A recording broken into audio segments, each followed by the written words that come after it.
तो good afternoon everyone. ज़्यादा eco नहीं हो रहा है sound?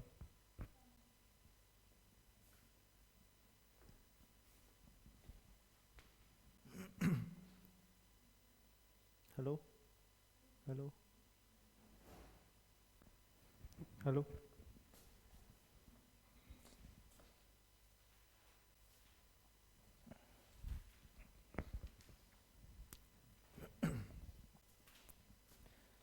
So in our last class we started the topic which is cost bookkeeping, है ना? तो कुछ ट्रांजैक्शंस एंट्री जर्नल एंट्रीज हम लोग डिस्कस कर रहे थे before we had to cut short our class.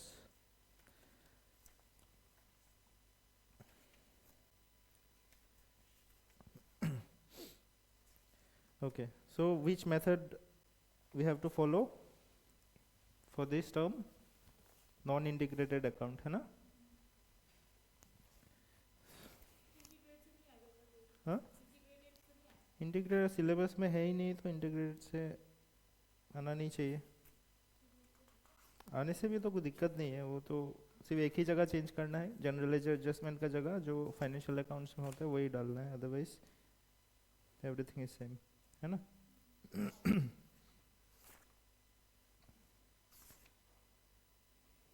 इस बुक में तो है ही नहीं कुछ।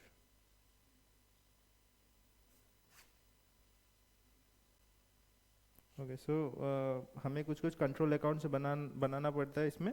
क्या क्या कंट्रोल अकाउंट्स, जैसे कि मैंने बताया था, stores ledger control account, work in progress laser control account, है ना? Finish goods control account, general ledger adjustment account, ठीक है? So these are some of the control accounts that we have to prepare. Then factory overhead control account, administrative overhead control account, selling and distribution overhead control account. अगर अलग अलग दिया हुआ है we'll record it separately, ठीक है? Otherwise अगर overhead बोला गया then overhead control account अगर अलग अलग mentioned है क्वेश्चन में तो अलग अलग ही रिकॉर्ड करेंगे। ओके,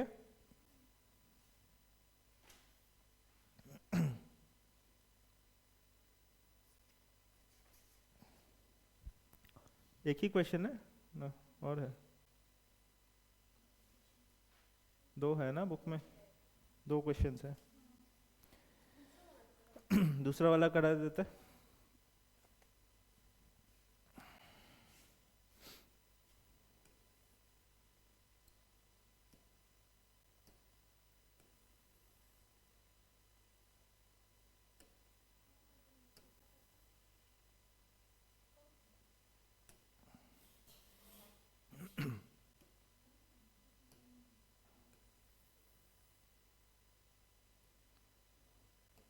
ये अपना क्वेश्चन है।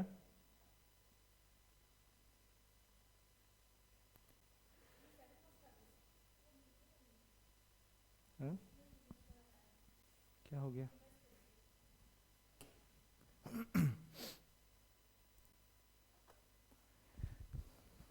ओके, तो क्वेश्चन क्या बोलता है कि on 31st March 2022, on 31st March 2022 the following balances were extracted from the books of ABC Limited। कुछ ओपनिंग बैलेंसेस दिया हुआ है ना? क्या क्या ओपनिंग बैलेंसेस है? Stores ledger control account, excuse me, sorry.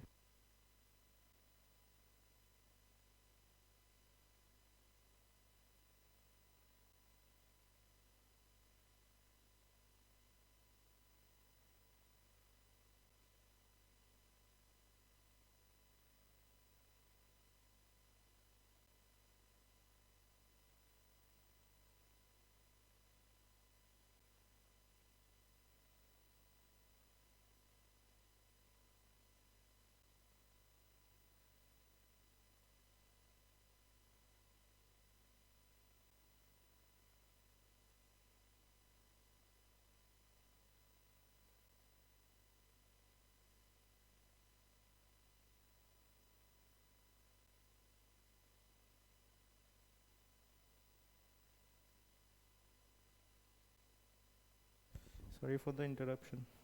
तो हम लोग क्या बात कर रहे थे कि कुछ ओपनिंग बैलेंसेस दिया हुआ है ना, stores ledger control account, work in progress control account, finish goods control account, और एक क्या है, कॉस्ट लेजर कंट्रोल अकाउंट।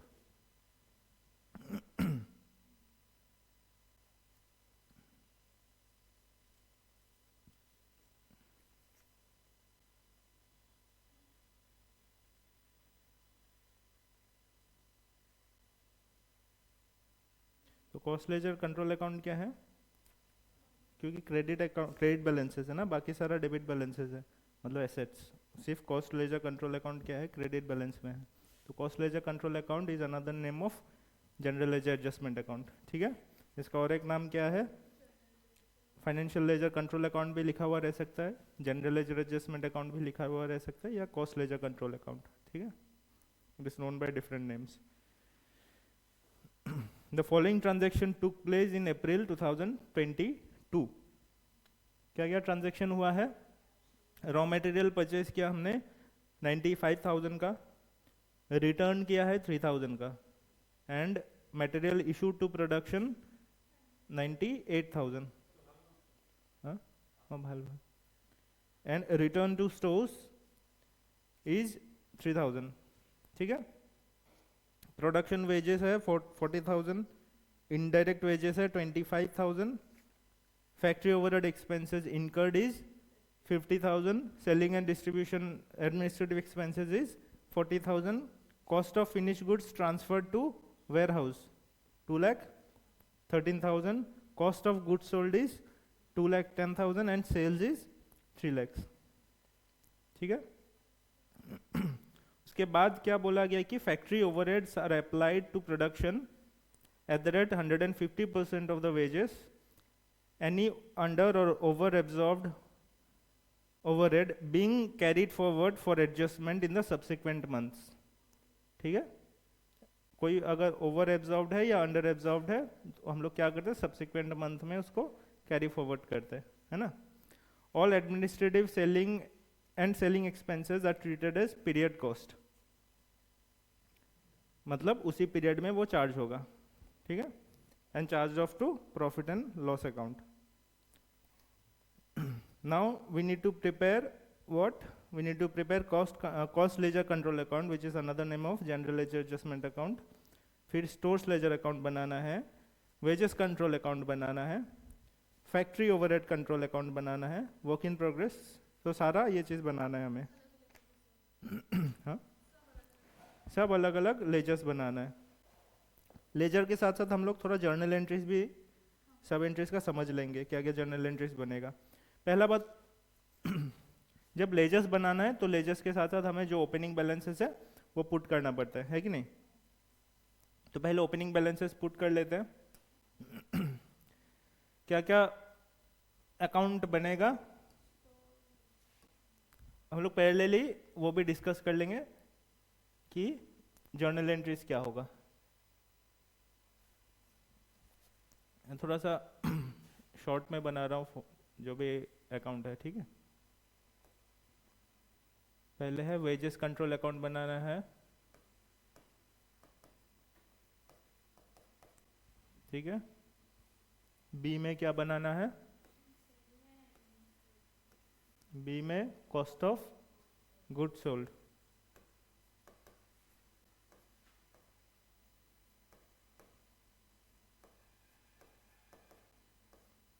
ठीक है। थर्ड क्या बनाना है, selling and administrative expenses,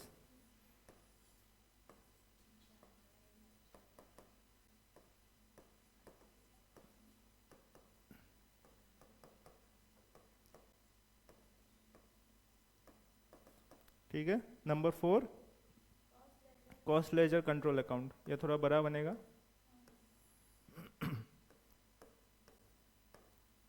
cost ledger control account,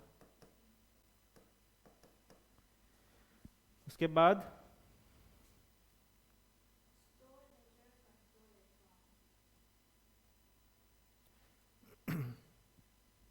बहुत सारा अकाउंट दे दिए। हाँ,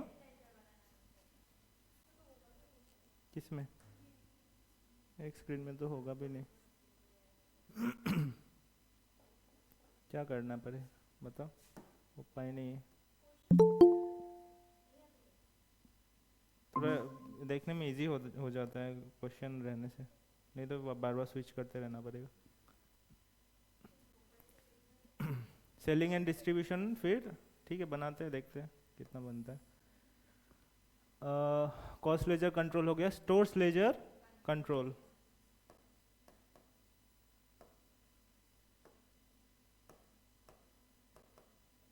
स्टोर्स लेजर कंट्रोल अकाउंट, उसके बाद work in progress control account,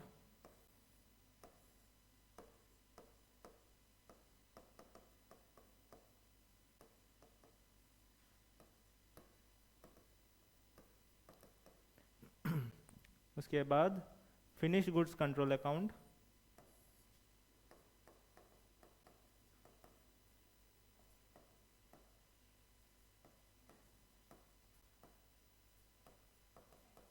then factory overheads control account,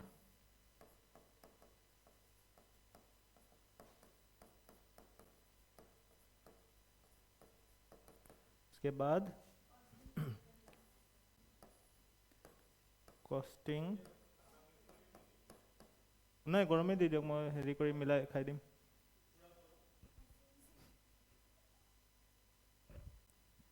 costing profit and loss account and trial balance.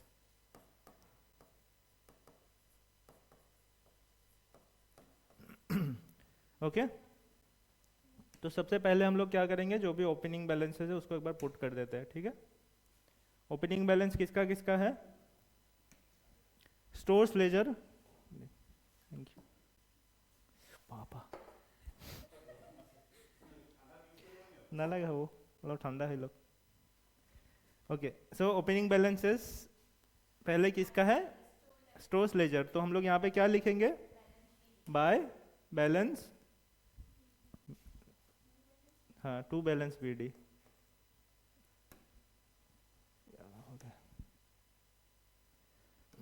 क्या लिखेंगे, to balance BD कितना है 35,000। ओके और किसका किसका है, work in progress control account, तो इसका भी to balance BD 38,000। Finish goods control account, उसके लिए थोड़ा नीचे जाना पड़ेगा। और किसका है, कॉस्ट लेजर कंट्रोल अकाउंट ना, तो दोनों नीचे ही होना चाहिए, कहाँ है ये कॉस्ट लेजर कंट्रोल अकाउंट, इसका क्या होगा, बाय बैलेंस बीडी 98,000। और क्या बचा,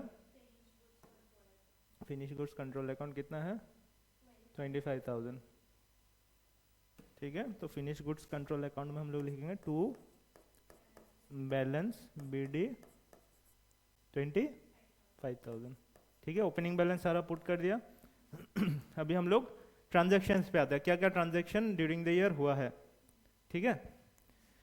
परचेजेस का जर्नल एंट्री क्या होगा,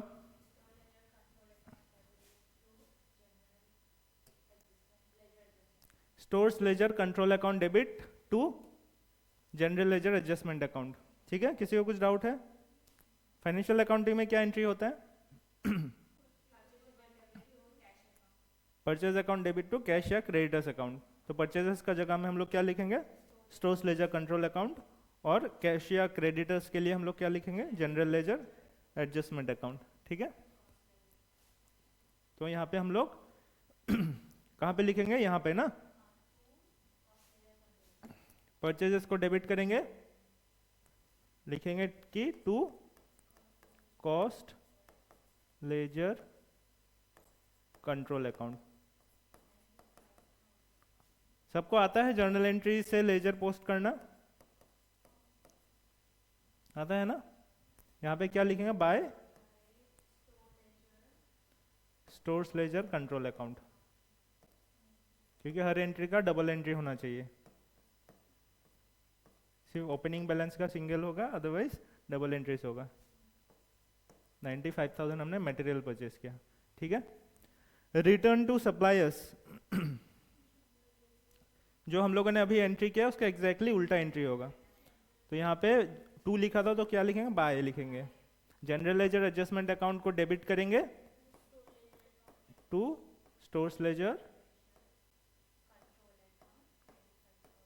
कंट्रोल अकाउंट। कितना 95,000 नहीं 3,000, 95,000 तो 3,000 रिटर्न हुआ ना, 3,000 यहाँ लिखेंगे। यहाँ पे क्या लिखेंगे, by cost ledger control account 3,000। ठीक है। इशू टू प्रोडक्शन, जब प्रोडक्शन में हम लोग इशू करते हैं, फाइनेंशियल अकाउंट्स में क्या एंट्री आता है, फाइनेंशियल अकाउंट्स में क्या एंट्री आता है जब प्रोडक्शन में मटेरियल इशू करते हैं? फाइनेंशियल अकाउंट में नहीं आता है। फाइनेंशियल अकाउंट्स में जब हम लोग मटेरियल इशू करते हैं प्रोडक्शन में, मटेरियल इंटरनल मूवमेंट का कुछ एंट्री नहीं आता है। ठीक है। बट कॉस्टिंग में आता है। कॉस्टिंग में क्या आता है, वर्क इन प्रोग्रेस, क्योंकि वो प्रोडक्शन में जाएगा तो वर्क इन प्रोग्रेस को हम लोग डेबिट करेंगे। ठीक है। डेबिट करेंगे, क्या चीज से डेबिट करेंगे, stores ledger control account. Work in progress को डेबिट करेंगे, स्टोर्स लेजर को क्रेडिट करेंगे।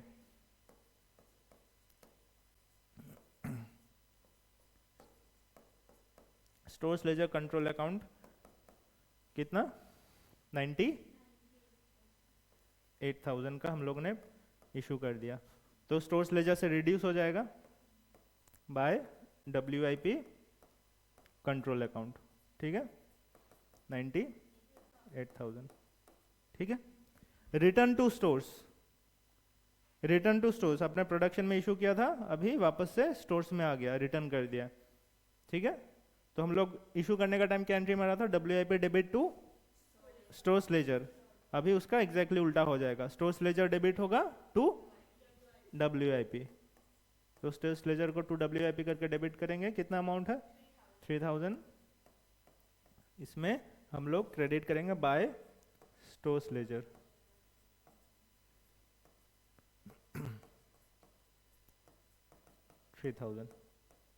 ठीक है। उसके बाद प्रोडक्टिव वेजेस, प्रोडक्टिव वेजेस कहाँ जाएगा,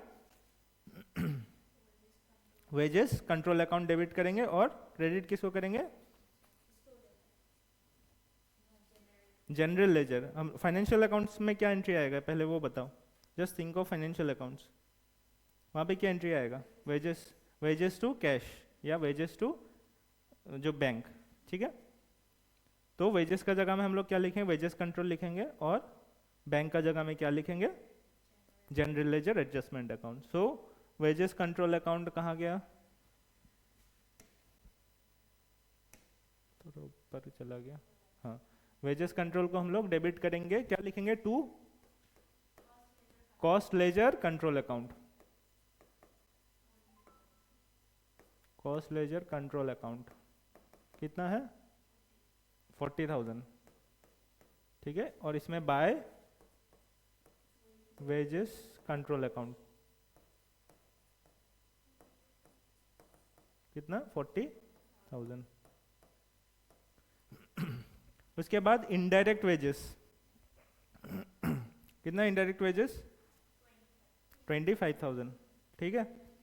इनडायरेक्ट वेजेस का भी हम लोग क्या एंट्री करते हैं फाइनेंशियल अकाउंट्स में, सेम ही करते हैं। डायरेक्ट इनडायरेक्ट हम लोग के लिए फाइनेंशियल अकाउंट में मैटर नहीं करता है ना, बट कॉस्ट अकाउंट में मैटर करता है। डायरेक्ट वेजेस होने से कहाँ डालते हैं, वेजेस कंट्रोल।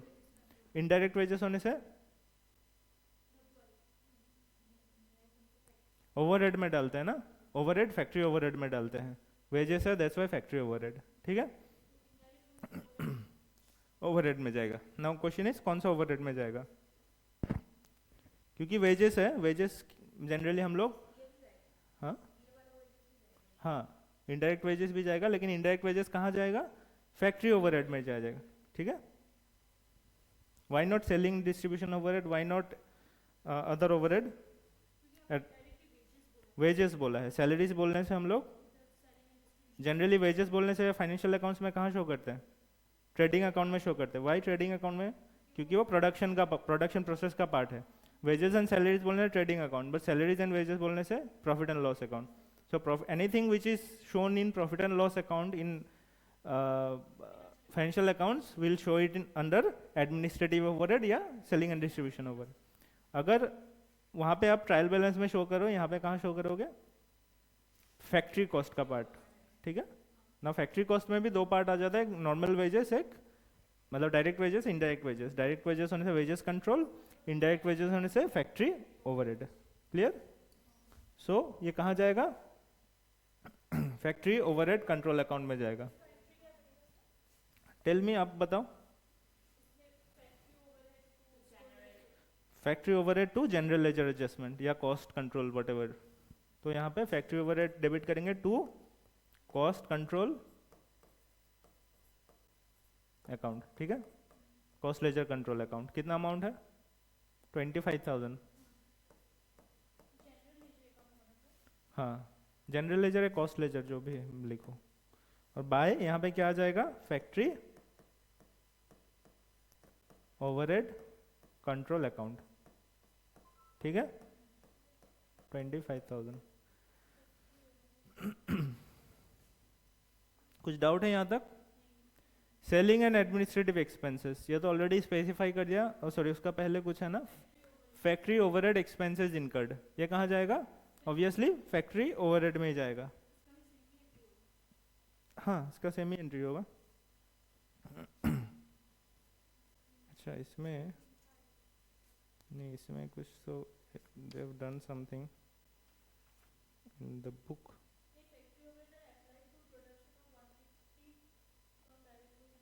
नहीं, वो ठीक है, वो that is a separate thing. But wages जो इनडायरेक्ट वेजेस का दे हैव डन समथिंग. हाँ,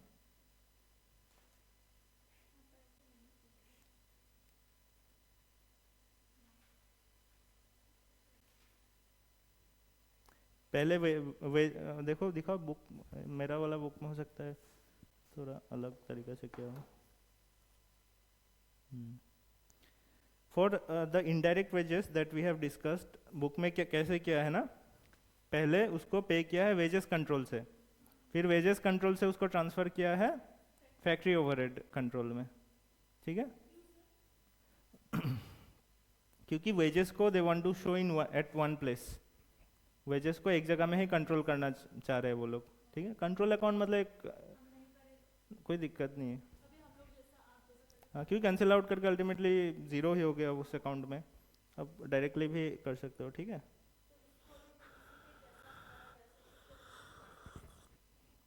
हाँ, वैसे भी उसको एडिशनल एंट्री नहीं करके आप डायरेक्ट भी कर सकते हो. ठीक है. नाउ कौन सा मैं डिस्कस कर रहे थे? फैक्ट्री ओवरहेड एक्सपेंसेस इनकर्ड 50,000 ना. तो फैक्ट्री ओवरहेड में हम लोग क्या लिखेंगे? To cost ledger. क्या डाउट है कुछ? फैक्ट्री ओवरहेड एक्सपेंसेस इनकर्ड कहाँ पे जाएगा? फैक्ट्री ओवरहेड्स में जाएगा और कॉस्ट लेजर कंट्रोल में जाएगा. हाँ, कितना है? 50,000. और इसमें आएगा by same factory overhead control account. मेरा छोटा जगह छोटा हो गया. 50,000. उसके बाद next entry selling and administrative expenses. Selling and administrative expenses. Selling and administrative को डेबिट करेंगे टू जनरल लेजर एडजस्टमेंट या cost control account. Cost laser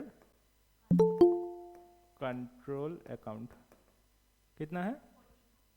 40,000. और यहाँ पे by selling and administrative expenses 40,000. क्या एंट्री बनेगा? Selling and administrative control account debit to cost ledger control account या general ledger adjustment account.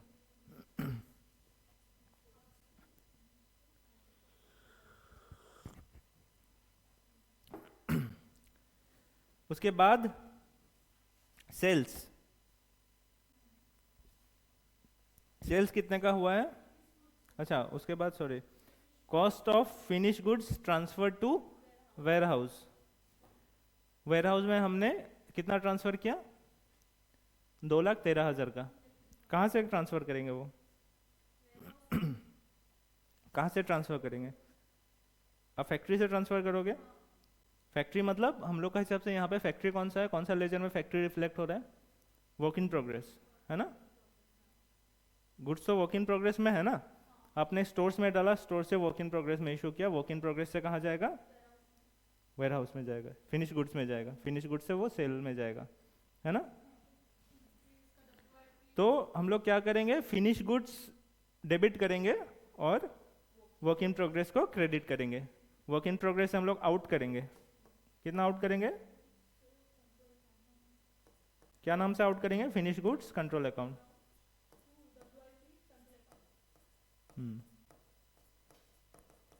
Finish goods control account debit होगा और WIP control credit होगा।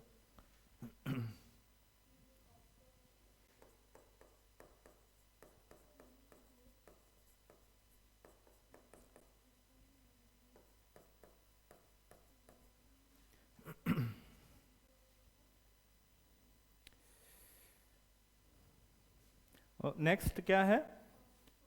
Cost of goods sold.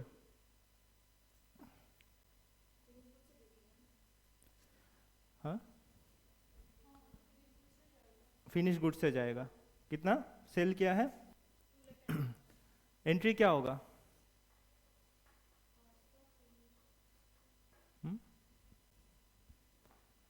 क्या financial account में उसका entry क्या होगा?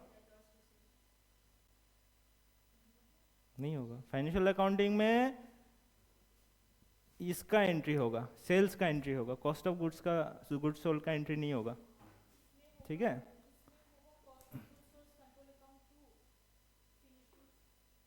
Cost of goods sold control account कहाँ है? नहीं है ना।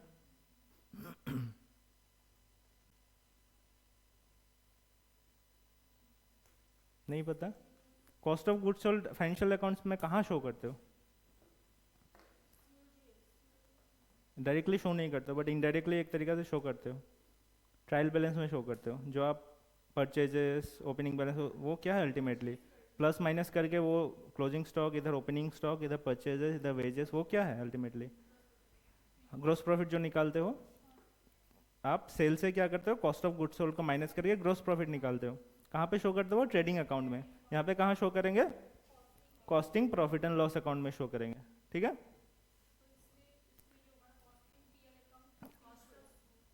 Costing profit and loss account debit करेंगे और फिनिश गुड्स कंट्रोल अकाउंट को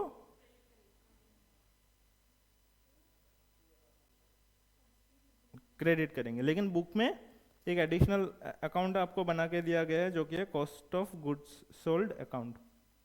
ठीक है। आप जर्नल एंट्रीज निकालो, वहां पे क्या मेंशन किया गया है?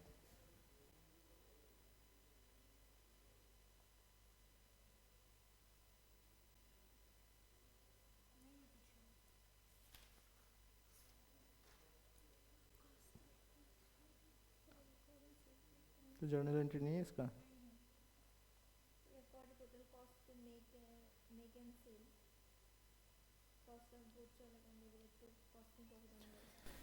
It is up to you, अगर बनाना है बना सकते हो, नहीं बनाने से भी कुछ दिक्कत नहीं है। ठीक है।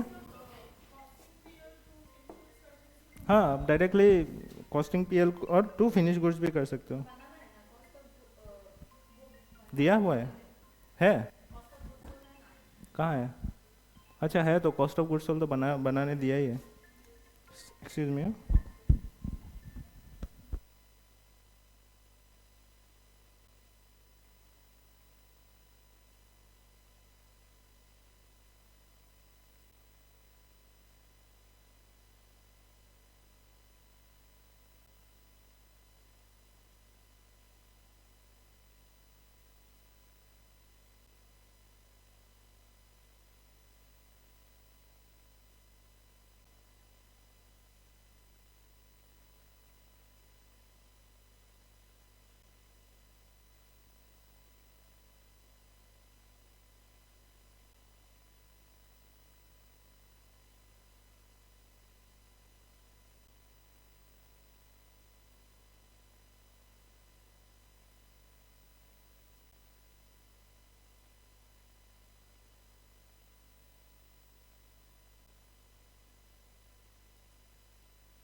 कहाँ पे थे हम लोग?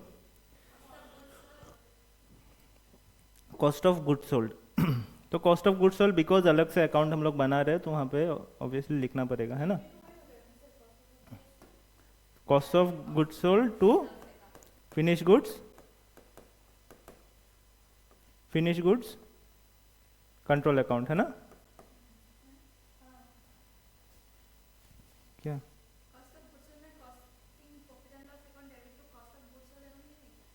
क्या क्या क्या फिर से बोलो। नहीं, उसमें मैं खुद को एक बार करेक्ट करता हूँ, ठीक है? जनरली हम लोग journal entries directly costing profit and loss account में डायरेक्ट एंट्री नहीं करते, ठीक है? तो हम लोग कोई इंटरमीडिएरी अकाउंट बना के उसका बैलेंस को हम लोग इधर सेटल करेंगे, ठीक है? जनरली हम लोग we don't post directly to costing profit and loss account. हाँ, इसका जो बैलेंस है, बैलेंसिंग फिगर हम लोग इसको लास्ट में जाके सेटल करेंगे। फिलहाल के लिए हम लोग ये एंट्री करते हैं, ठीक है?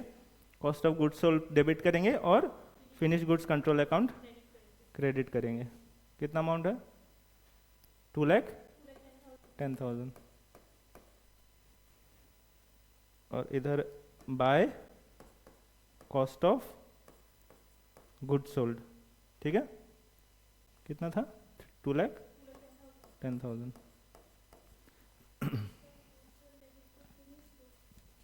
उसके बाद क्या बोला गया है कि सेल्स,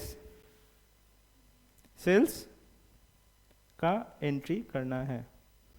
सेल्स का अगेन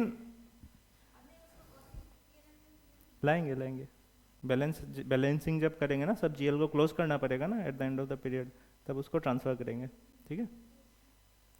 सेल्स का क्या एंट्री होता है? Sales account debtors to sale. तो यहाँ पे क्या होगा? जनरल लेजर एडजस्टमेंट डेबिट करके सेल्स को क्रेडिट करेंगे। लेकिन सेल्स का अलग से अकाउंट नहीं बनाने से भी चलेगा, डायरेक्ट कॉस्टिंग पीएनएल में भी हम लोग पोस्ट कर सकते हैं, ठीक है?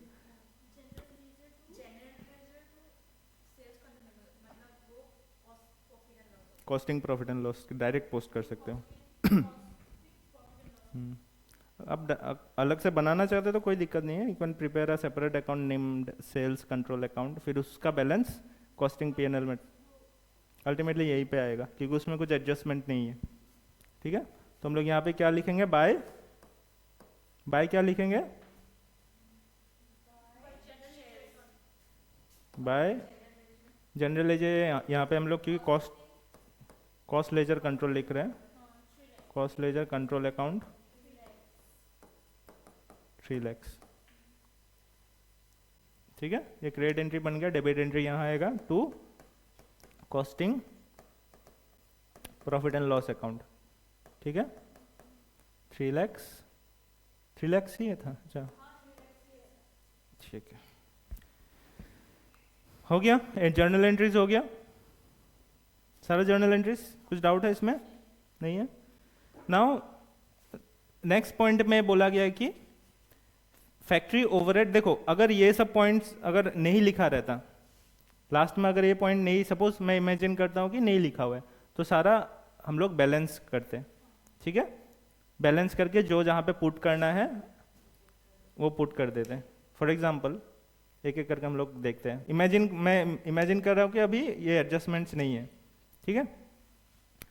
तो हम लोग क्या करेंगे? पहले वेजेस कंट्रोल अकाउंट का जो बैलेंस है वो कहाँ जाएगा?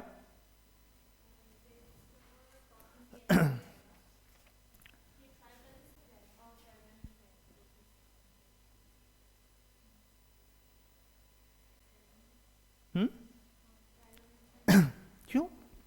ट्रायल बैलेंस में क्या जाएगा? जहाँ पे आपका कुछ आउटस्टैंडिंग है या एसेट का बैलेंस पड़ा हुआ है या लाइबिलिटीज पड़ा हुआ है, ट्रायल बैलेंस में वही जाएगा, इसका बैलेंस जाएगा, और आपका स्टोर्स पड़ा हुआ है उसका जाएगा, ठीक है? या WIP पड़ा हुआ है, स्टॉक्स पड़ा हुआ है या WIP पड़ा हुआ है उसका जाएगा। स्टॉक्स का लेजर कौन कौन सा है इसमें वो बताओ? स्टोर्स है ना, स्टोर्स है, फिनिश गुड्स है और WIP है। 3 टाइप का स्टॉक्स है। बाकी जो एक्सपेंसेस है वो कहाँ पे चार्ज ऑफ होगा? देखो, ये वेजेस जो है वो किसका पार्ट है? एक्सपेंसेस है, बट पार्ट किसका बनेगा?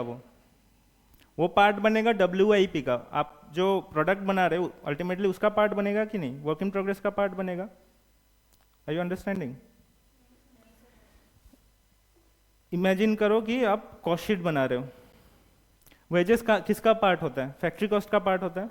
अल्टीमेटली वो नीचे जाके आपका कॉस्ट ऑफ गुड्स सोल्ड का पार्ट होता है ना। मतलब एक तरीके से पहले WIP में इंक्लूड करते हैं, फिर उसका बाद इवेंचुअली जाके वो कॉस्ट ऑफ गुड्स सोल्ड में या कॉस्ट ऑफ सेल्स में इंक्लूड होता है। ठीक है, तो एक बार के लिए तो हम लोग को यहाँ पे डालना पड़ेगा, यहाँ पे नहीं सॉरी, यहाँ पे डालना पड़ेगा, वर्क इन प्रोग्रेस में इंक्लूड होगा। ठीक है, गेटिंग माई पॉइंट? फिर ये वाला भी कहाँ जाएगा? Selling and administrative expenses. Selling and administrative expenses कहाँ जाता है? WIP का बाद होता है ना सेलिंग एडमिनिस्ट्रेटिव एक्सपेंसेस, वो कहाँ जाएगा?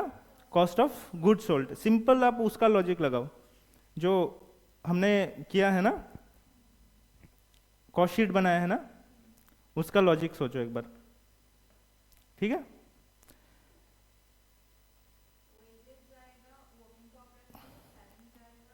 नहीं सेलिंग देखो एक एक करके जाते वापस से। वेजेस जाएगा WIP में। ठीक है, इमेजिन करो, हम लोग कॉस्ट शीट इमेजिन करते हैं अभी।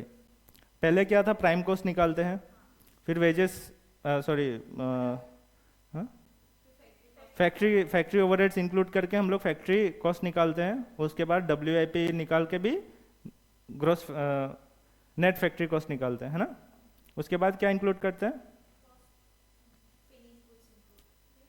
नहीं, एडमिनिस्ट्रेटिव ओवरहेड इंक्लूड करते हैं, तो कॉस्ट ऑफ प्रोडक्शन निकलता है। ठीक है, उसके बाद फिनिश गुड्स का एडजस्टमेंट करते हैं तो कॉस्ट ऑफ गुड्स सोल्ड, फिर सेलिंग एंड डिस्ट्रीब्यूशन ऐड करते हैं तो क्या निकलता है? Cost of sales. Now tell me, ये सेलिंग एंड एडमिनिस्ट्रेटिव एक्सपेंसेस नहीं है, ये सेलिंग एक्सपेंसेस है। सेलिंग एक्सपेंसेस किसका बाद लगाते हैं? कॉस्ट ऑफ गुड्स सोल्ड के बाद लगाते हैं, उसका बाद लगाते हैं। ठीक है, तो ये क्या यहाँ पे जाएगा? नहीं जाएगा, वो कॉस्ट ऑफ सेल्स का पार्ट है, not cost of goods sold. ठीक है, कॉस्ट ऑफ सेल्स में जाएगा, but because we are not preparing separate account for cost of sales here, तो हम लोग उसको कॉस्टिंग P&L में भी ट्रांसफर कर सकते हैं, या फिर आप कॉस्ट ऑफ सेल्स का अलग से एक लेजर बना सकते हो, कोई दिक्कत नहीं है। ठीक है, ओके। स्टोर्स लेजर, इसका जो बैलेंस है वो कहाँ जाएगा? कैरी फॉरवर्ड होगा। ठीक है, ये बैलेंस जो है वो रह जाएगा, वो नेक्स्ट पीरियड में कैरी फॉरवर्ड होगा, ओपनिंग बैलेंस में चला जाएगा। जैसे इसका ओपनिंग बैलेंस था ना, लास्ट मंथ का कैरी फॉरवर्ड होके आया था, तो इसका भी स्टोर्स लेजर का भी जितना स्टॉक बच गया वो नेक्स्ट मंथ में कैरी फॉरवर्ड होगा। ठीक है, कॉस्ट लेजर कंट्रोल अकाउंट, इसका भी कुछ रिसीवेबल या पेएबल है, वो भी नेक्स्ट पीरियड में कैरी फॉरवर्ड होगा। ठीक है, फिनिश गुड्स कंट्रोल अकाउंट, ये भी क्या होगा? कैरी फॉरवर्ड होगा। कॉस्ट ऑफ गुड्स सोल्ड, ये कहाँ जाएगा? कॉस्ट ऑफ गुड्स सोल्ड, ये जाएगा costing profit and cost of goods sold कहाँ जाएगा? Costing profit and loss account में जाएगा।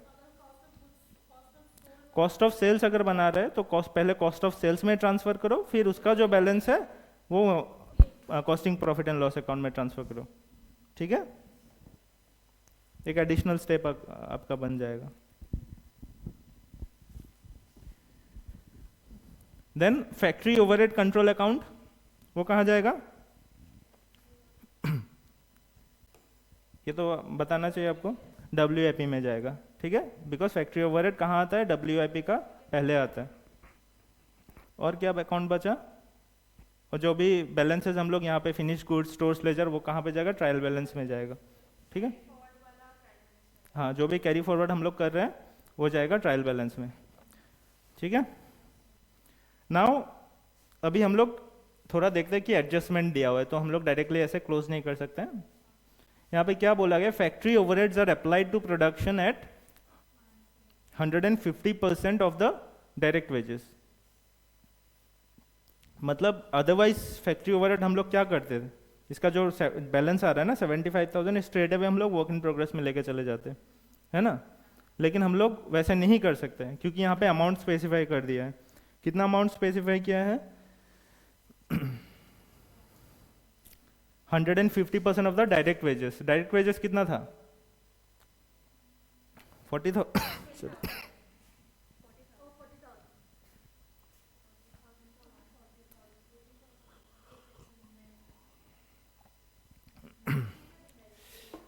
हम्म?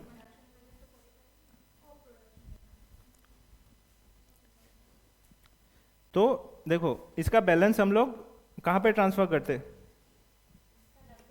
WIP में जाता है ना, बाय WIP कंट्रोल अकाउंट। मान लो एडजस्टमेंट नहीं है तो हम लोग 75 का 75 इधर ट्रांसफर कर देते हैं, बट अभी नहीं कर सकते। अभी कितना करना पड़ेगा? जो डायरेक्ट वेजेस है 40,000 उसका 150%। कितना? 60,000। बाकी का देखते हैं क्या करना है। कितना होगा? फैक्ट्री ओवरहेड कंट्रोल अकाउंट, ठीक है, कितना है? 60,000। अभी हम लोग बैलेंस नहीं कर रहे, बैलेंसिंग करेंगे, अभी सिर्फ हम लोग एडजस्टमेंट्स लिख रहे हैं, ठीक है। फिर क्या बोला गया कि any under over absorbed overhead be carried forward for adjustment. कुछ अगर बच गया तो उसको नेक्स्ट पीरियड में कैरी फॉरवर्ड करना पड़ेगा। तो यहाँ पे जो बच गया उसको हम लोग सिंपली क्या करेंगे? बाय बैलेंस CD करके नेक्स्ट पीरियड में कैरी फॉरवर्ड कर देंगे, ठीक है। कितना होगा? 10,000 या 15,000? 15,000, ठीक है। एक एडजस्टमेंट हो गया। और क्या बोला गया कि all administrative and selling expenses are treated as period cost and charged off to profit and loss account, ठीक है। जो एडमिनिस्ट्रेटिव एक्सपेंसेस है वो क्या है? Period cost and charge to profit and loss account by costing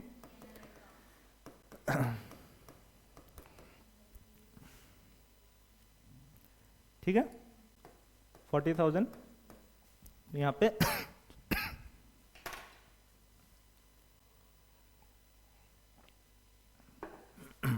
हमेशा याद रखना डबल एंट्री करना ही है, डबल साइडेड एंट्री करना है, 2 एंट्री करना है हर एक का। जहाँ जहाँ पे ट्रांजैक्शंस होगा वहाँ 2 साइड का एंट्री करना है, जहाँ पे ओपनिंग बैलेंसेस होगा वहाँ पे सिंगल एंट्री करने से चलेगा, ठीक है।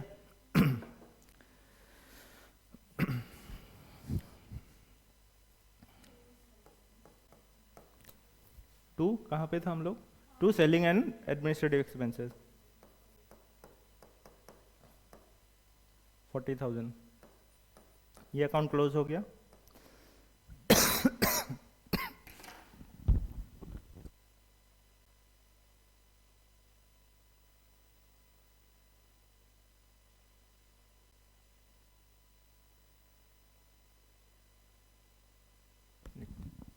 Sorry, okay. और कुछ एडजस्टमेंट का तो नहीं बोला है, तो हम लोग अभी एक एक करके अकाउंट क्लोज करेंगे, ठीक है। हमारे पास पहला अकाउंट क्या था? स्टोर्स लेजर, अच्छा, वेजेस कंट्रोल अकाउंट। इसको क्लोज करके कहाँ ट्रांसफर करेंगे?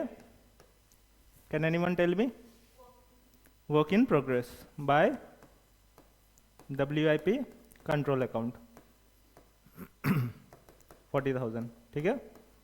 क्लोज करने के साथ साथ यहाँ पे भी लिख देंगे टू वेजेस कंट्रोल अकाउंट, कितना? 40,000। जगह छोटा हो जाएगा इसका। उसके बाद कॉस्ट ऑफ गुड्स सोल्ड को क्लोज करेंगे। ये कहाँ जाएगा? By costing P&L account 2,10,000।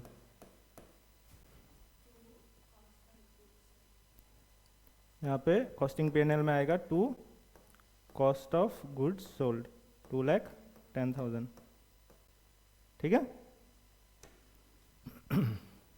ये खत्म, ये भी हो गया अपना। बट टोटल सब लिख देता हूँ नीचे ताकि समझ आए।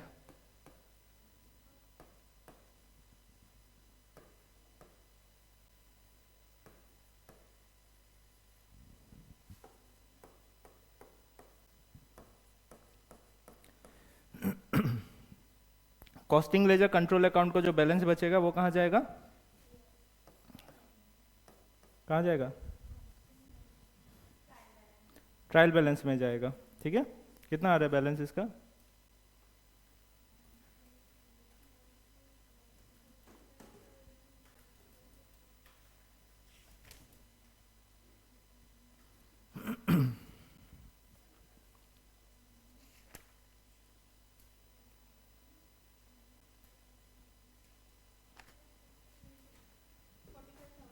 है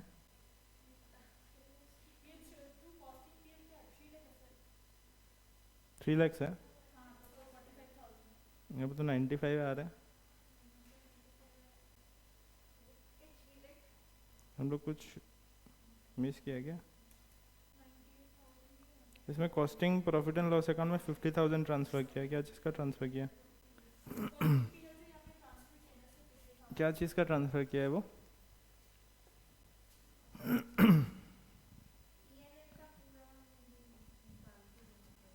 हैं? अच्छा, ये तो लास्ट में जो बैलेंसिंग फिगर बनेगा वो भी आपको ट्रांसफर करना पड़ेगा। ठीक है, क्योंकि पीएनएल का फिगर कहाँ पे जाता है? पीएनएल जो आप फाइनेंस में पीएनएल बनाते हो, पीएनएल का फाइनल फिगर कहाँ जाता है? बैलेंस शीट में जाता है, कैपिटल का पार्ट होता है, कैपिटल रिजर्व का पार्ट होता है, रिजर्व कैपिटल का पार्ट होता है कि नहीं? तो वो वाला एंट्री के लिए एक लास्ट में ये मारना पड़ेगा। ठीक है, स्टोर्स लेजर कंट्रोल अकाउंट, इसको टोटल करते हैं।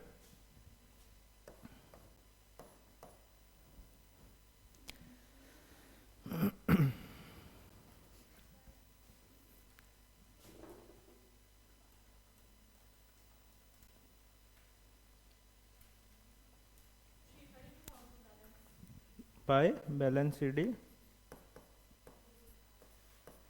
32,000। ठीक है, 1,33,000 होगा ना, 133। ओके, ट्रायल बैलेंस में लास्ट में एक बार में जाके लिखेंगे। नाउ WIP कंट्रोल अकाउंट का जो बैलेंस है वो कहाँ जाएगा?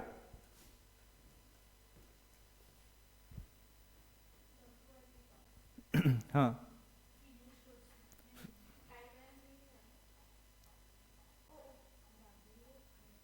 Work in progress.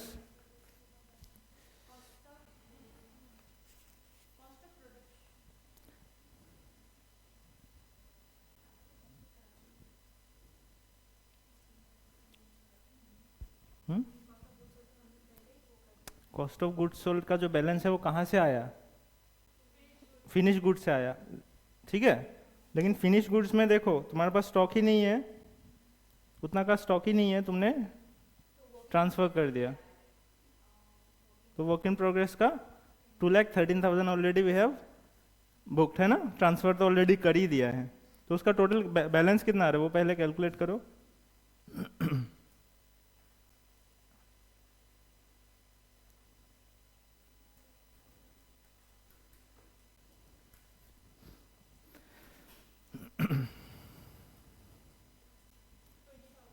ये क्या होगा? ये क्या होगा? हाँ, क्या होगा ये? ये होगा आपका बैलेंस जो उसमें पड़ा हुआ है, स्टॉक में पड़ा हुआ है ना? कितना? 20,000। ठीक है, कभी कभी उल्टा भी हो सकता है। आपका क्वेश्चन में दिया गया कि क्लोजिंग स्टॉक बताया जाएगा, कितना ट्रांसफर हुआ वो बताया नहीं जाएगा फिनिश गुड्स में, वो बैलेंसिंग फिगर होके वो यहाँ पे बैठेगा। ठीक है, वो तो जाएगा ट्रायल बैलेंस में, कैरी फॉरवर्ड होगा। ठीक है, पॉइंट समझ आया? इधर आपका क्लोजिंग बैलेंस दिया हुआ रहेगा, आपको ये निकालना पड़ेगा, या वो दिया रहेगा ये निकालना पड़ेगा।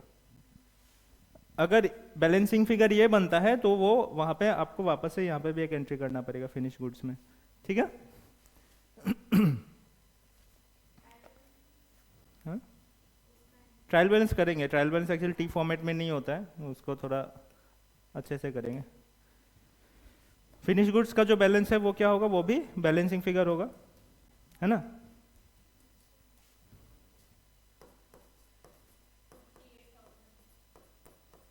28,000।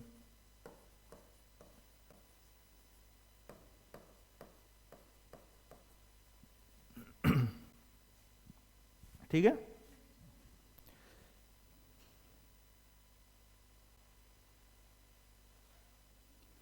Factory overhead control account, already question में बोला गया है कि फैक्ट्री ओवरहेड कंट्रोल अकाउंट हमें कैरी फॉरवर्ड करना है, उसका ऑलरेडी बैलेंस हमने निकाल ही लिया है ना। हो गया यहां तक सारा बैलेंस हो गया, सिर्फ एक बैलेंस नहीं हुआ। कौन सा बैलेंस नहीं हुआ? Costing laser control account balance नहीं हुआ और कॉस्टिंग पीएनएल बैलेंस नहीं हुआ। वाई? बिकॉज इसका जो बैलेंस है वो जाएगा कॉस्टिंग लेजर कंट्रोल अकाउंट में। ठीक है।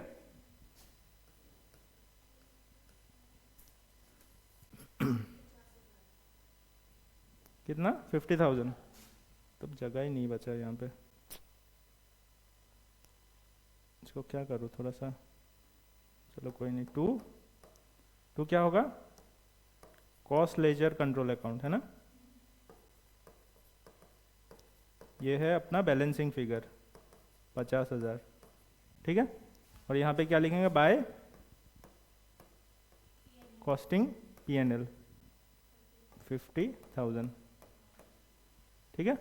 तो ये जो बैलेंस बचेगा ये हम क्या करेंगे? कैरी फॉरवर्ड करेंगे नेक्स्ट पीरियड में, ट्रायल बैलेंस में।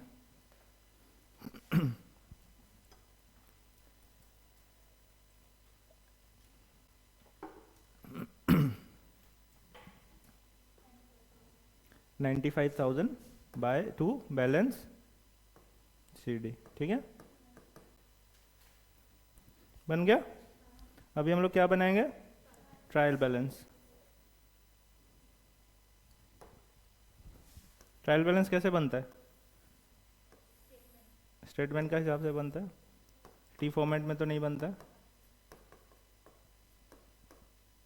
ठीक है। क्या क्या बैलेंसेस हमारे पास आया है? ये डेबिट, ये क्रेडिट। ठीक है। क्या क्या है? Stores ledger control,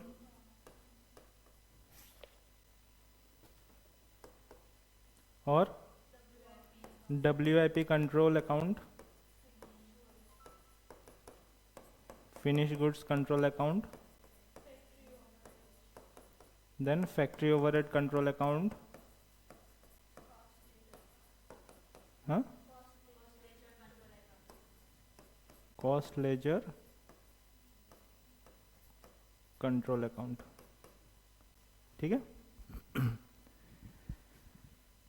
factory overhead control account का बैलेंस कितना है? 15,000। ठीक है। उसके बाद इसमें कुछ है, और ये फिनिश गुड्स कंट्रोल अकाउंट का कितना है? 28,000। ठीक है। वर्क इन प्रोग्रेस का 20,000। स्टोर्स लेजर कंट्रोल अकाउंट का 32। कहाँ? 32।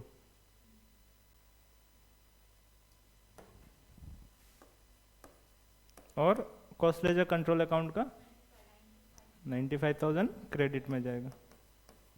टोटल मैच कर रहे हैं?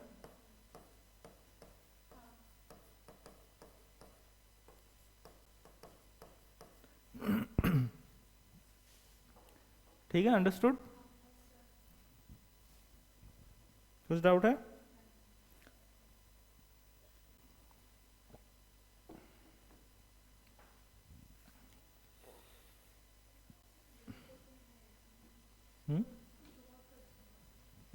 समझ आएगा जूम आउट करने से?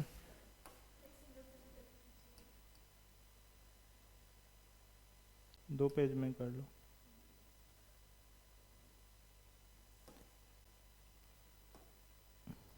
लिखा हुआ तो समझ आ जाएगा, बट इतना कंजस्टेड है वो, आई डोंट।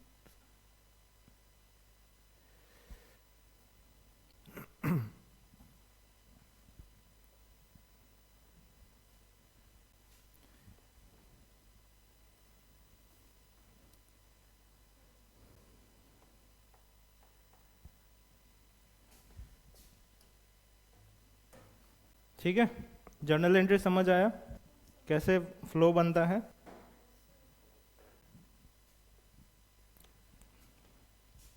तो पहले क्या करना है हमें, पहले जो जो ओपनिंग बैलेंसेस है वो डाल देना है, फिर जर्नल एंट्रीज करना है। जर्नल एंट्रीज में जो भी आपका ट्रांसफ़र रिलेटेड एंट्री होगा, ठीक है, वो ट्रांसफ़र रिलेटेड एंट्री भी मारना है। जैसे फिनिश गुड्स से कॉस्ट ऑफ सेल्स में ट्रांसफ़र हुआ है, या डब्ल्यू से कॉस्ट ऑफ गुड्स सोल्ड में ट्रांसफ़र हुआ। ये ध्यान में रखना है कि वेदर क्वेश्चन में गिवन है कि डब्ल्यू से कॉस्ट ऑफ या फिनिश गुड्स में ट्रांसफ़र हुआ है या नहीं हुआ है, ठीक है। अगर नहीं हुआ तो वो फिगर गिवन नहीं है तो बैलेंसिंग फिगर बनेगा मेरा, ठीक है। तो इधर आपका डब्ल्यू का क्लोजिंग बैलेंस दिया हुआ रहेगा या कितना फिनिश गुड्स में ट्रांसफर हुआ है, वो इधर ऑफ द टू दिया हुआ रहेगा क्वेश्चन में, ठीक है। देन हम लोगों ने क्या किया, जो भी एडजस्टमेंट्स है वो किया है, उसके बाद हम लोगों ने बैलेंसिंग किया है, अकाउंट्स का बैलेंसिंग किया है, ठीक है।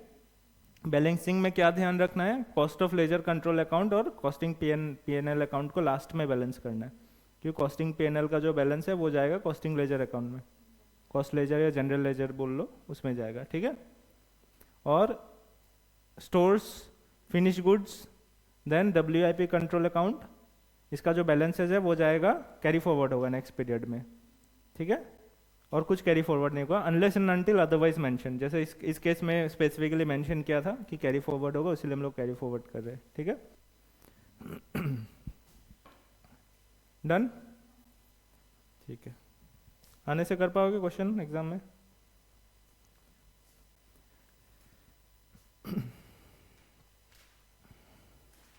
थोड़ा एक दो क्वेश्चन एग्जाम का देख ले।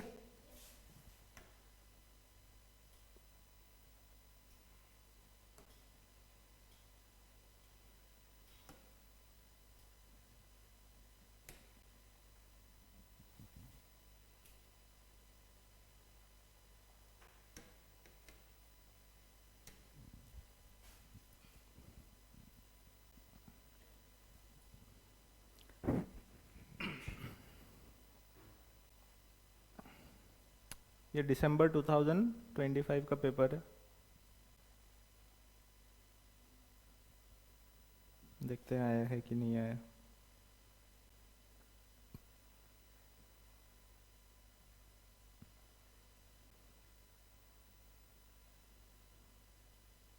नहीं आया शायद इसमें, तो इधर रिकन्सिलेशन आएगा या एंट्रीज आएगा? रिकन्सिलेशन आया होगा फिर।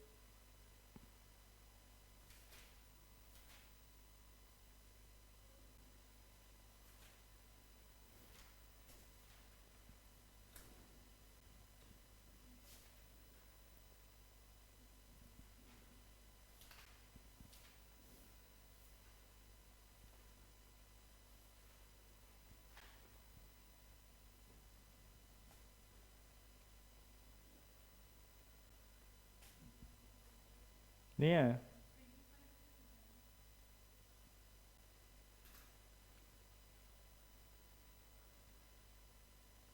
कोई नहीं, ठीक है, नहीं आया तो अच्छा बात है, बट नहीं आया तो ऐसा नहीं है कि नहीं आ सकते, है ना।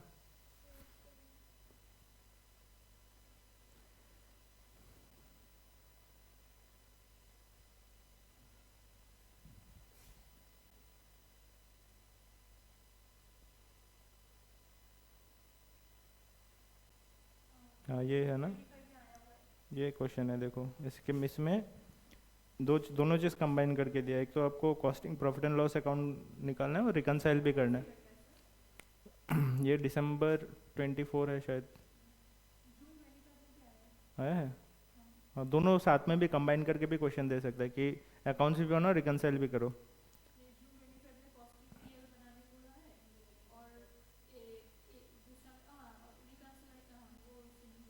रिकनसाइल भी दिया है।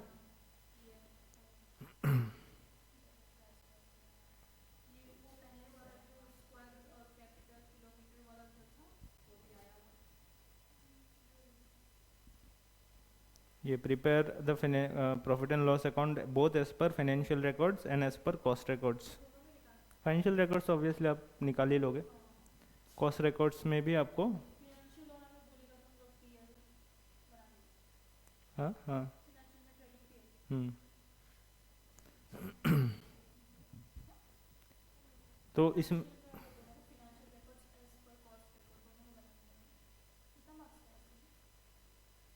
ये तो 14 मार्क्स का होना चाहिए, नहीं 7 का है। अच्छा 7 मार्क्स का है।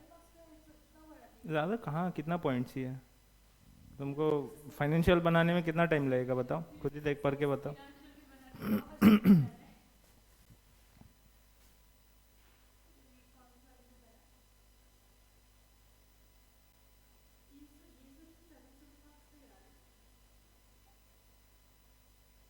हम्म।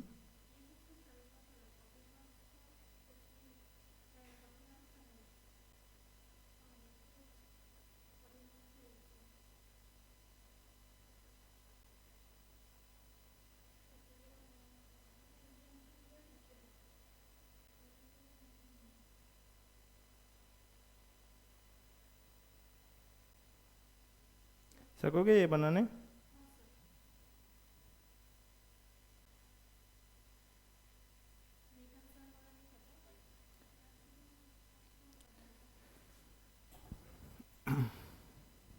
तो इसमें इंडिविजुअल अकाउंट्स नहीं बना के भी कर सकते हो, ऐसा नहीं है, ठीक है। Direct costing profit and loss account बना दो।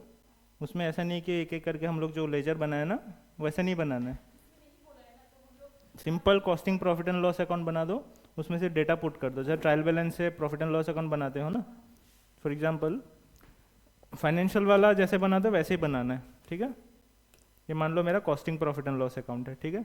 डायरेक्ट मटेरियल कंजम्पशन कहाँ पे आएगा? यहाँ पे आएगा, है ना। डायरेक्ट वेजेस कहाँ पे आएगा? यहाँ पे आएगा, ठीक है। जैसे फाइनेंशियल में बनाते हो वैसे बना दो। ये costing profit and loss account होगा मेरा, ठीक है। हाँ, रिकनसाइल नेक्स्ट चैप्टर में हम लोग करेंगे ही। इसी क्वेश्चन को एक बार समझ लेते हैं, रिकनसाइल कैसे करेंगे, ठीक है। 16 lakh factory overhead, administrative overhead 7 lakh, ठीक है। Selling and distribution overhead 9,60,000।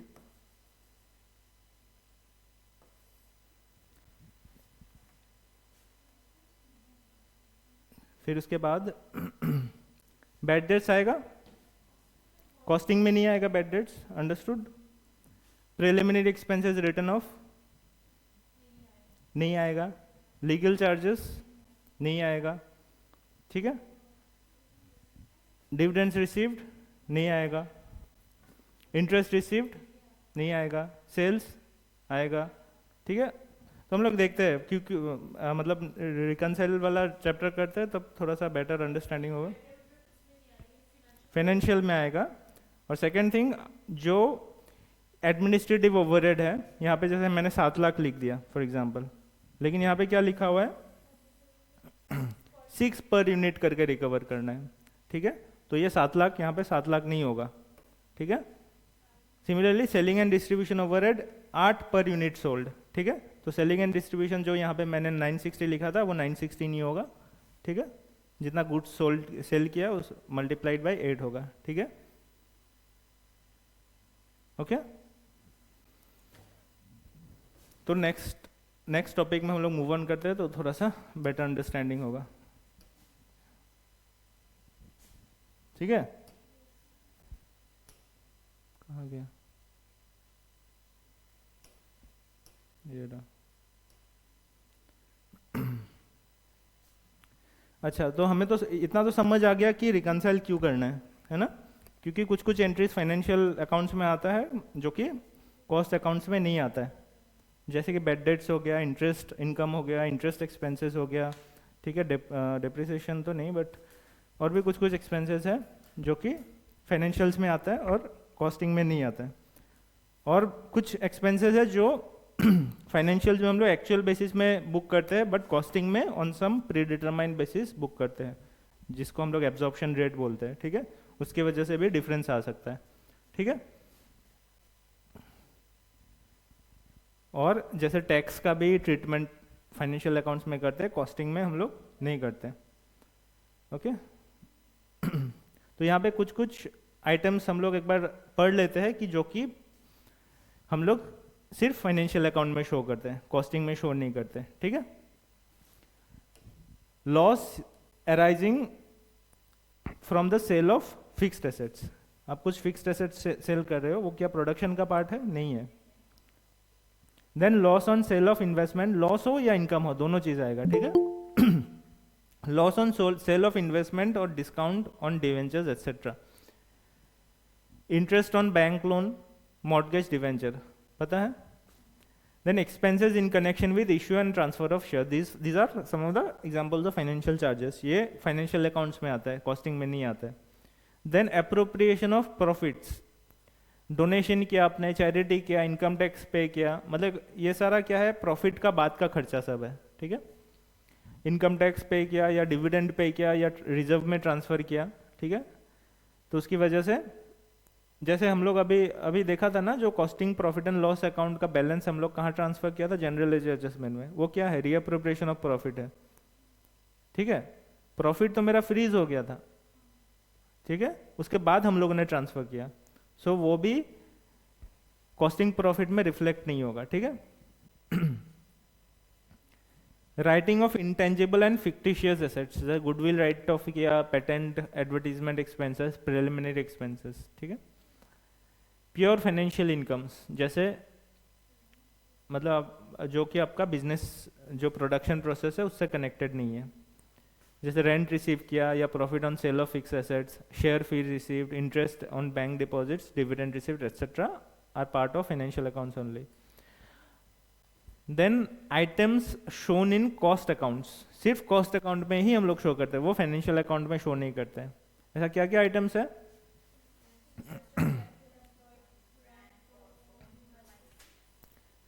Interest on capital employed, rent on own premises, आपका खुद का प्रीमाइसेस है, उसका जो रेंट है फाइनेंशियल अकाउंट में शो करते हो? नहीं करते हो। सेल्फ जनरेटेड इनकम एक तरीका से हो गया, लेकिन हम लोग कॉस्टिंग में शो करते हैं, ठीक है। Over and under absorption of overheads, ठीक है। जैसे मान लो, एक चीज बताओ, ओवर एंड अंडर एब्जॉर्प्शन मुझे समझाओ क्या है। एक्चुअल आपका है मान लो 10 रुपीज करके, लेकिन आप कॉस्टिंग में एब्जॉर्ब किया 8 रुपीज करके, ये क्या है? अंडर एब्जॉर्प्शन, ठीक है, ओवर एब्जॉर्प्शन, ठीक है। ये तो समझ आ गया, बट क्वेश्चन में आपको बोला जाएगा कि under absorption as per costing records is ₹2, 2 करके अंडर एब्जॉर्ब हुआ कॉस्टिंग में।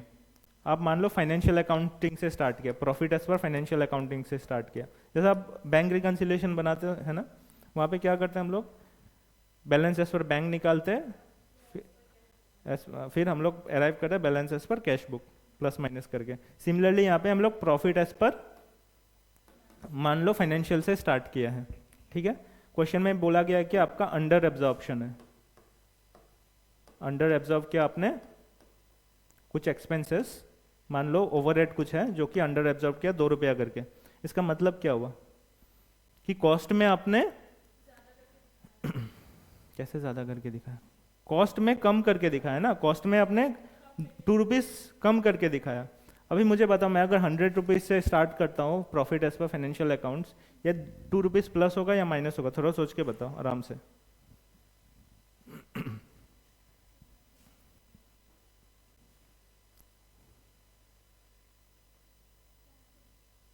क्यों?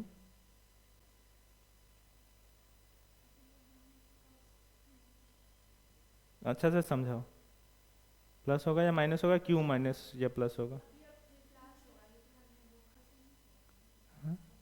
खर्चा तो किया ही है, खर्चा खर्चा तो किया ही है, तभी तो अंडर एब्जॉर्ब हुआ। एक्चुअल में ज्यादा खर्चा किया, बट मैंने एब्जॉर्ब किया कम करके, इसलिए अंडर एब्जॉर्प्शन हुआ है ना कॉस्टिंग में। अंडर एब्जॉर्प्शन और ओवर एब्जॉर्प्शन हमेशा कॉस्टिंग रिकॉर्ड में होता है, ठीक है। एब्जॉर्प्शन हम लोग कहाँ करते हैं? कॉस्टिंग में करते हैं, फाइनेंशियल में तो एक्चुअल जाता है, ठीक है।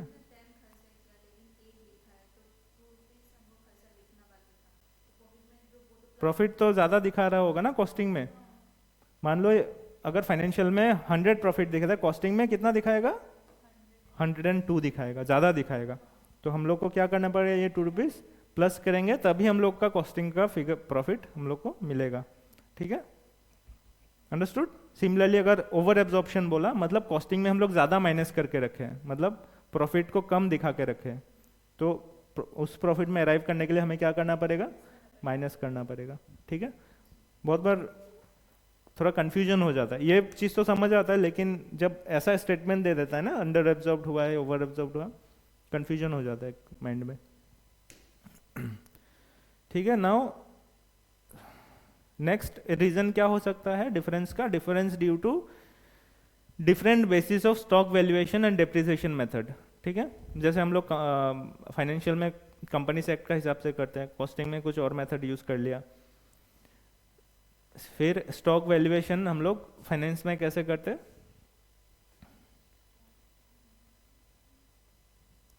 कैसे करते, actual N R V whichever is lower, net realizable value whichever is lower. मान लो इसमें हम लोग फीफो मेथड फॉलो कर रहे हैं, वेटेड एवरेज फॉलो कर रहे हैं, कुछ अलग मेथड से फॉलो कर रहे हैं, तो उसका कॉस्ट कुछ और आ रहा है, तो उसकी वजह से भी स्टॉक वैल्यूएशन में भी डिफरेंस आ सकता है। ठीक है, तो सिंपल सा क्या करना है, ये डेप्रिसिएशन मैं जो सजेस्ट करता हूं, मान लो क्वेश्चन में आपको बोला गया है डेप्रिसिएशन एज पर फाइनेंशियल्स। ठीक है, एज पर फाइनेंशियल अकाउंट्स मान लो 1 लाख है, ठीक है, और डेप्रिसिएशन एज पर कॉस्ट मान लो 1,50,000 है। अब क्या करोगे,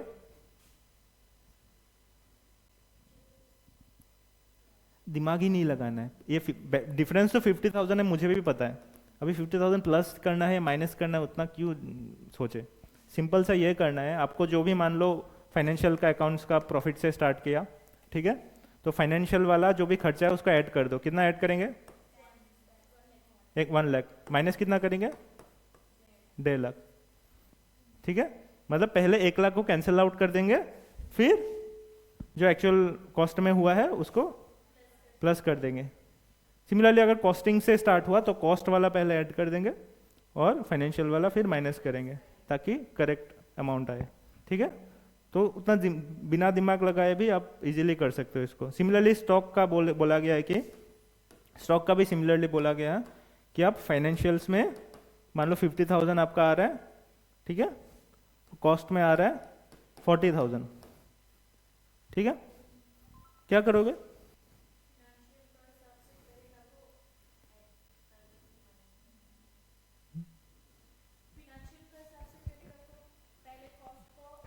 कॉस्ट क्या होता है, प्लस होता है माइनस होता है, माइनस होगा ना, कॉस्ट तो प्लस होता है जनरली, प्रॉफिट में प्लस ऐड होता है ना, आपको प्रॉफिट का भी इंपैक्ट देखना है। जो प्रॉफिट एंड लॉस अकाउंट बनाते हो, कॉस्ट स्टॉक कहाँ पे जाता है, यहाँ पे जाता है ना, मतलब प्रॉफिट में इंक्लूड प्लस होता है ना प्रॉफिट में, है कि नहीं। तो आप जब प्लस कर रहे हो तो यहाँ पे पहले माइनस करोगे ना,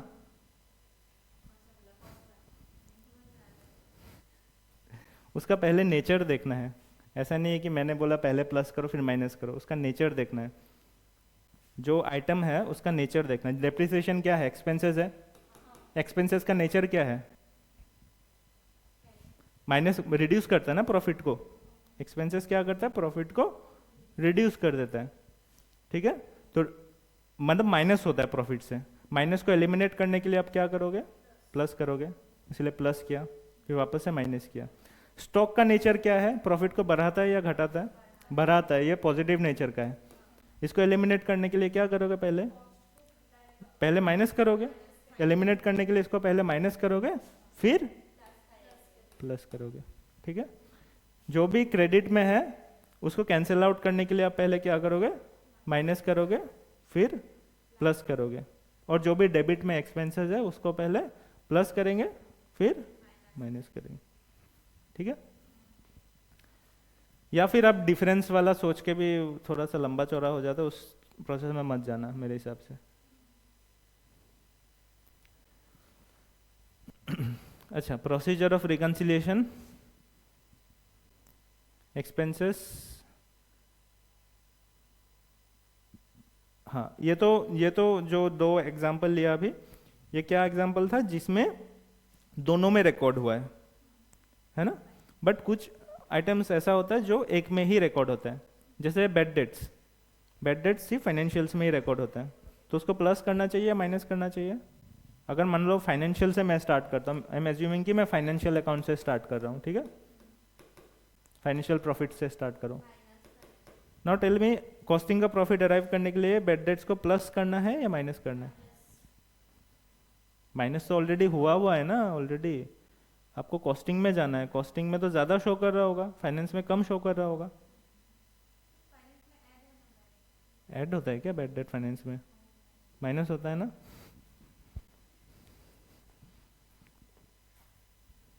बैड डेट्स रिकवर्ड होने से माइनस करना है, but bad debts already minus किया हुआ है तो उसको प्लस करना है।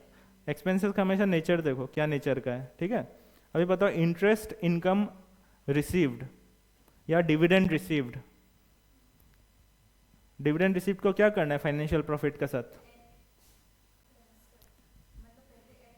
ऐड था ना पहले, ऑलरेडी एडेड करके ज़्यादा ही दिखा रहा है, बट कॉस्टिंग में तो वो दिखा नहीं रहा है। या तो ऐसा एक टेबल बना लो, ठीक है, ये फाइनेंशियल हो गया, ये फाइनेंशियल हो गया, ये कॉस्ट हो गया, ठीक है, ठीक है। यहाँ पे डिविडेंड प्लस किया हुआ है ना, यहाँ तक पहुँचने के लिए मुझे क्या करना पड़ेगा? माइनस करना पड़ेगा, तभी यहाँ तक पहुँचे, है ना। अभी बताओ, इंटरेस्ट एक्सपेंसेस पेड प्लस करना है, ठीक है। और क्या हो सकता है? वैसे तो बहुत सारा है, बट सिमिलर नेचर का ही हो जाएगा सारा।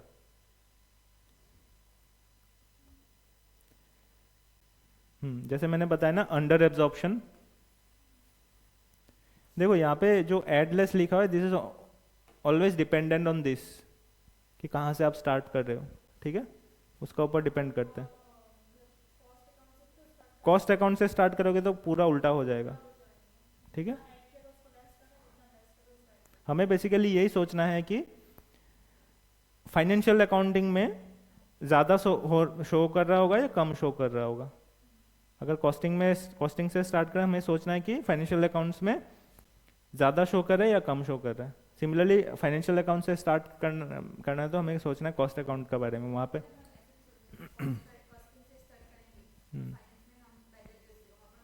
वहाँ पे ऑलरेडी वहाँ पे कम दिखा रहा होगा ना, माइनस कर रहा, मतलब हाँ, यस यस एब्सोल्युटली। सोर्स देखना है और डेस्टिनेशन देखना है बेसिकली, ठीक है। ये कैलकुलेटर्स खोलो, बुक बंद कर दो, कैलकुलेटर खोलो खाली। The net profit of a manufacturing company appeared at 64,500 as per financial records. यहाँ पे दोनों का प्रॉफिट दिया हुआ है, ठीक है, तो हमें तो आंसर पता ही है कहाँ पे जाना पहुँचना है। अगर वहाँ तक नहीं पहुँच पाए मतलब हम लोग का गलत है। 64,500 डालो। पहला आइटम क्या है? Income tax provided in financial books, plus होगा या माइनस होगा?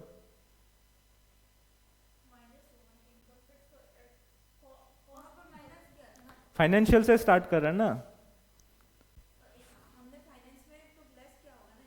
हाँ फाइनेंस में ये 64,500 जो आफ्टर डिडक्टिंग दिस आया है ना, तो इसको क्या करना पड़ेगा? एड बैक करना पड़ेगा ताकि हम लोग कॉस्टिंग में पहुंच पाए। बैंक इंटरेस्ट क्रेडिट, क्रेडिट है ये, डेबिट नहीं है, मतलब रिसीव्ड है, माइनस करना पड़ेगा। वर्क्स ओवरहेड अंडर रिकवर्ड, कम रिकवर हुआ है, मतलब वहां पे ज्यादा शो कर रहा होगा कॉस्टिंग में, तो क्या करना पड़ेगा? ऐड करना है ना। मान लो कॉस्ट होना चाहिए था 10,000, एक्चुअल में फाइनेंस में दिखा रहा है 10,000, बट यहाँ पे दिखा रहा है, कॉस्टिंग में दिखा रहा है 8,000, लेट अस से 8,000 दिखा रहा है, तो आप क्या करोगे?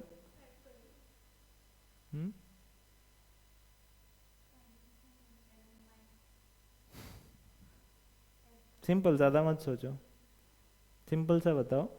फाइनेंस में शो कर रहा है 10,000, बट आपने अंडर एब्जॉर्व किया। अंडर एब्जॉर्व मतलब कॉस्टिंग में कम दिखाया है। कॉस्टिंग में कम दिखाने का वजह से आपका प्रॉफिट ज़्यादा दिखाएगा कॉस्टिंग में या कम दिखाएगा? कॉस्टिंग में ज़्यादा दिखेगा या कम दिखेगा? आपने खर्चा कम दिखाया है ना कॉस्टिंग में, खर्चा कम दिखाया ना, तो प्रॉफिट ज़्यादा दिखेगा कि नहीं दिखेगा? ठीक है, ये फाइनेंस है, ये कॉस्ट है। ठीक है, अंडर रिकवर्ड मतलब यहां पे ज्यादा शो कर रहा है ना, यहां पे कम शो कर रहा है, तो इसको हम लोग यहां पे पहुंचने के लिए क्या करना पड़ेगा? ऐड करना पड़ेगा ना उसको कैंसिल आउट करने के लिए। इसमें कम दिखा रहा है ना, तो वो कम को मिलाने के लिए, बैलेंस करने के लिए ऐड करना पड़ेगा।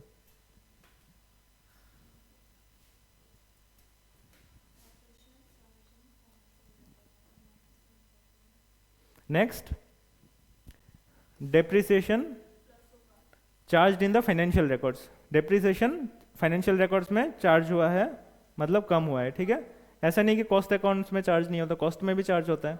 ठीक है, तो मैंने क्या बताया, डेप्रिसिएशन दोनों दिया हुआ रहेगा। अगर डिफरेंशियल फिगर दिया हुआ रहे तो अलग बात है। तो इसमें कुछ सोचना नहीं है, आपको क्या करना है, ये ऐड करना है, ये माइनस करना है।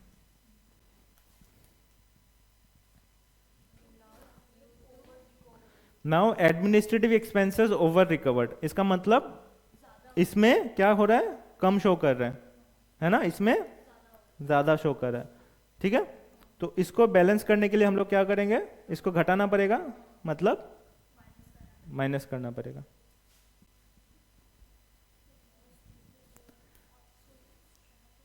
देखो, ओवर एब्जॉर्ब अंडर एब्जॉर्ब में ही अटकोगे, बाकी सारा हो जाएगा। ठीक है, मैं फिर से एक बार ओवर एब्जॉर्ब अंडर एब्जॉर्ब वाला फिर से एक बार समझाता हूँ, बाकी सारा पॉइंट्स हो जाएगा, ओवर एब्जॉर्ब अंडर एब्जॉर्ब में अटकोगे।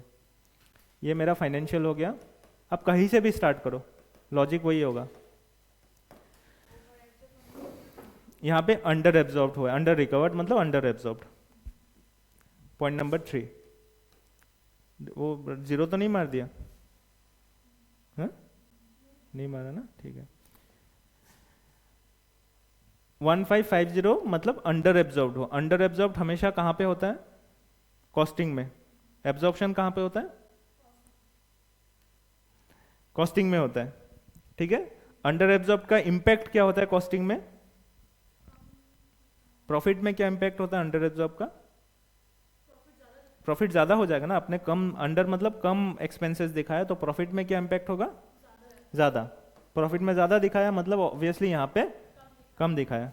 तो अगर आप फाइनेंशियल से स्टार्ट करते हो, बैलेंस करने के लिए क्या करना पड़ेगा, इधर देखो, अगर फाइनेंशियल से स्टार्ट कर रहे हो, बैलेंस करने के लिए क्या करना पड़ेगा, ऐड। अगर कॉस्टिंग से कर रहे हो तो बैलेंस करने के लिए, ठीक है। Then over recovered, over recovered मतलब कॉस्टिंग में आपने ज्यादा दिखा दिया, तो प्रॉफिट में उसका क्या इंपैक्ट आएगा, यहाँ पे कम दिख रहा है, यहाँ पे ज्यादा दिख रहा है। अब फाइनेंशियल से अगर स्टार्ट किया बैलेंस करने के लिए, और कॉस्टिंग से स्टार्ट किया तो ऐड करना पड़ेगा। ठीक है, रिवर्स डायरेक्शन में जाना है बैलेंस करने के लिए, है ना। Next, loss due to obsolescence charge in financial accounts, मतलब फाइनेंस में आपने चार्ज किया है बट इसमें कुछ चार्ज नहीं किया, मतलब इसका ज्यादा दिख रहा है ना।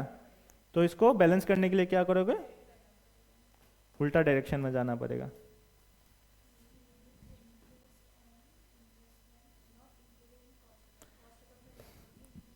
ठीक है, लॉस ड्यू टू ऑब्सोलेसेंस हम लोग क्या करेंगे, ऐड करेंगे।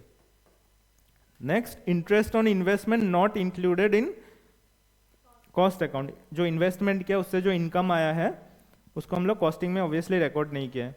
तो इनकम की वजह से फाइनेंशियल अकाउंट का प्रॉफिट प्लस बढ़ेगा या घटेगा, ज्यादा।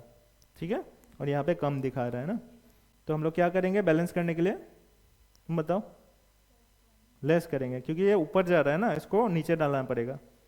ठीक है, और कॉस्टिंग से स्टार्ट करते वहीं पे ऐड करेंगे।